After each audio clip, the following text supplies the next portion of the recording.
Good afternoon. Today we're going to be doing our mini lesson on the road to the Constitution. First, we're going to start with the decadence. The goal of the Revolution, the American Revolution, was to have liberty. They had many grievances against King George, specific violations, particularly about political liberty.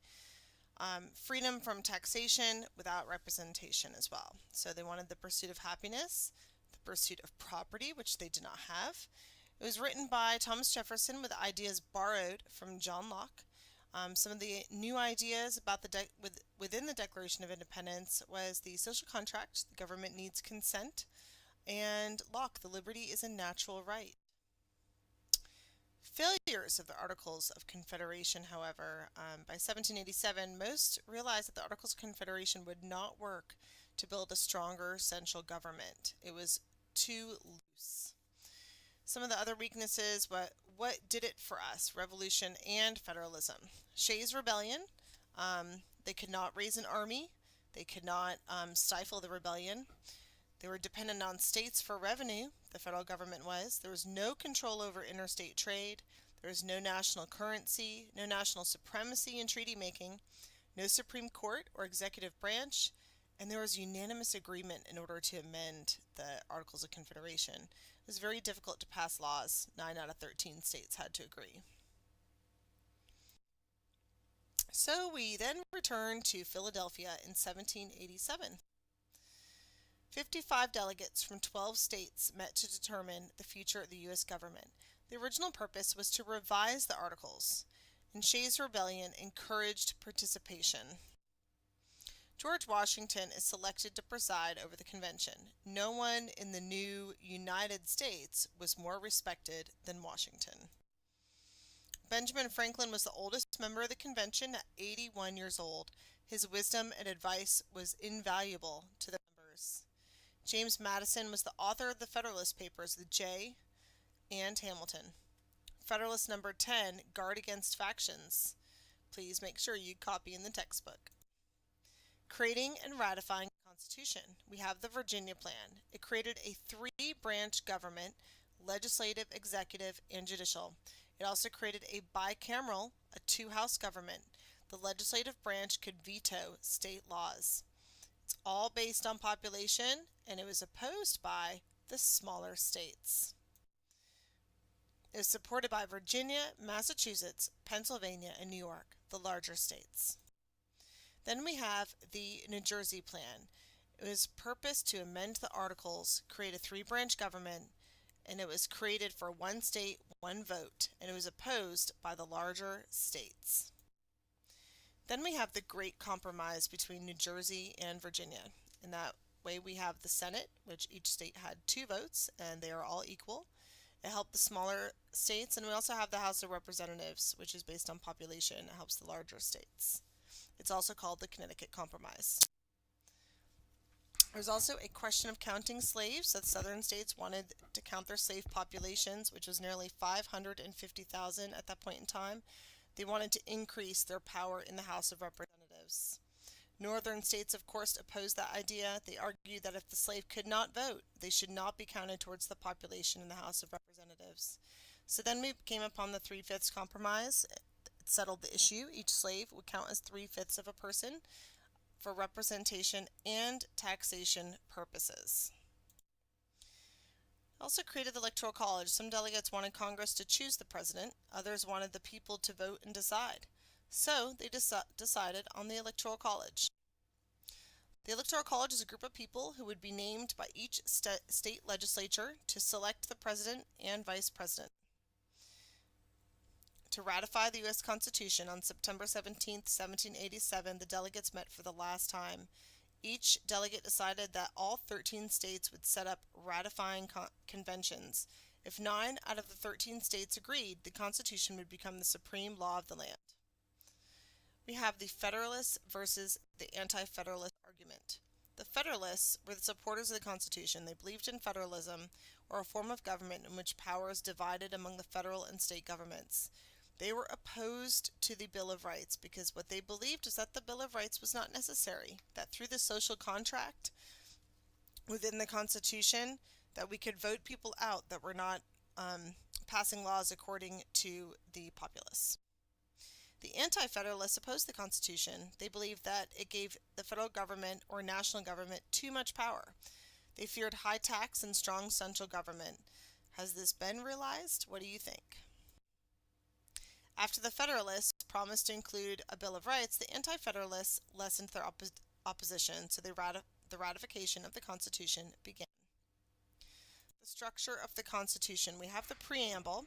We the people of the United States, in order to form a more perfect union, establish justice, ensure domestic tranquility, provide for the common defense, promote the general welfare, and secure the blessings of liberty to ourselves and our posterity, to ordain and establish this Constitution for the United States of America. Article 1 establishes the legislative branch of the United States, the Congress. It creates the Senate and the House of Representatives. Congress has the task of making laws. Only Congress can declare war or coin money. Article 2 establishes the executive branch, the U.S. President and Vice President. It establishes procedures for electing the President and Vice President. The President carries out our laws. Article 3 establishes the judicial branch, U.S. Supreme Court with 9 justices. It establishes the powers of the court and the cases they will hear. Supreme Court interprets our laws. Article 4 establishes the relations of the states and the rights of citizens. It establishes goodwill among states and promises U.S. protection of the states. Article 5 discusses the amendments of the Constitution. Currently, there are 27. Amending or changing allows the Constitution to change with the times. Bill of Rights are the first 10 amendments. Article 6 discusses the supremacy of the Constitution. The Constitution is the highest authority in the land. If state law contradicts the Constitution wins. Article 7 discusses the ratification or approval of the Constitution, and it requires 9 out of 13 states to ratify before the Constitution can go into effect. The first 10 amendments are the Bill of Rights. Thousands have been suggested, but only 27 have been made. All amendments must begin by being proposed. To propose an amendment, it requires either a vote of 2/3 of both houses of Congress or National Convention called for by 2/3 of state legislatures. All amendments must end by being ratified.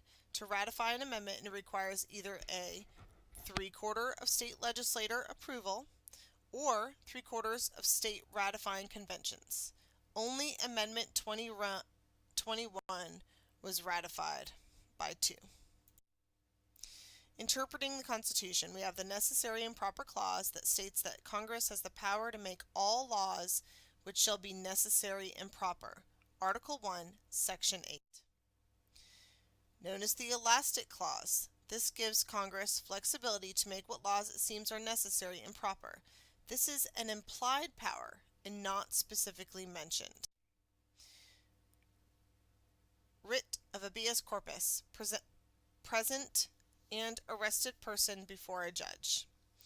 No bill of attainder declares a person guilty without a trial. No ex post facto law makes an act criminal though it was illegal when it was committed. Checks and balances the division of powers. The judicial branch can declare executive orders unconstitutional. The executive branch appoints justices. The executive branch can veto bills. The legislative branch calls special sessions of Congress. Executive branch calls special sessions of Congress. And the legislative branch can impeach and try a president and can override veto by 2/3 majority. And Senate approves treaties and presidential appointments. The judicial branch can declare laws unconstitutional, and the legislative branch, Senate, is where the Senate approves appointments by the judicial branch and can impeach. Federalism dividing functions between the state and federal government. We have delegated powers, which are the powers of the federal government. To maintain Army and Navy, establish a postal system, set standards for weights, measures, copyrights, and patents, regulate trade between states and with foreign nations, and declare war. We have concurrent powers, which are shared. That is to impose taxes, establish courts, establish banks, borrow money to pay expenses, and provide for general welfare. We have the powers of the state governments, also known as reserved powers. Establish local government, establish schools, regulate state commerce, make regulations for marriage, and establish and regulate corporations. Our government is a representative democracy, a constitutional democracy, and a federalist system. You must also know, for the course, the powers of each branch. We have a Congress review session, presidency, and judicial, and the amendments. Please refer to the Bill of Rights review session and create flashcards so you know the amendment.